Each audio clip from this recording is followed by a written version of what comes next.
తండ్రి ఒక మొక్క నాటితే, ఒక ఆలోచన చేస్తే దాన్ని కొడుగ్గా బాధ్యత తీసుకొని బాలకృష్ణ గారు ఈరోజు ఒక మహా కల్పవృక్షంగా తయారు చేసిన ఘనత బాలకృష్ణ గారికి దక్కింది. అయితే ఈరోజు నిరంతరం తపనతో, దీక్షతో ఆసుపత్రిని క్యాన్సర్ బాధితుల పట్ల ఒక దేవాలయంగా మార్చారు.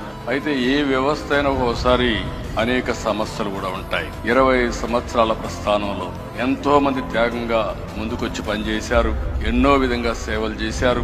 ఇందులో మాకు కూడా కొన్ని సవాళ్లు కూడా వచ్చాయి. ఆ సవాళ్లు మీరు చూస్తే ఆ రోజు మేనేజ్మెంట్ లో కొన్ని సమస్యలు వచ్చాయి.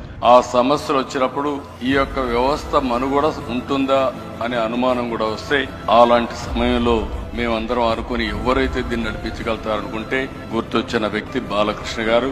బాలకృష్ణ గారికి 15 సంవత్సరాల మునుపు ఈ బాధ్యత తీసుకుంటే ఈ రోజు బ్రహ్మాండంగా పనిచేయడమే కాకుండా రాబోయే రోజుల్లో తిరుగులేని వ్యవస్థగా, అన్స్టాపబుల్ గా దీన్ని ముందుకు తీసుకెళ్తున్నారు.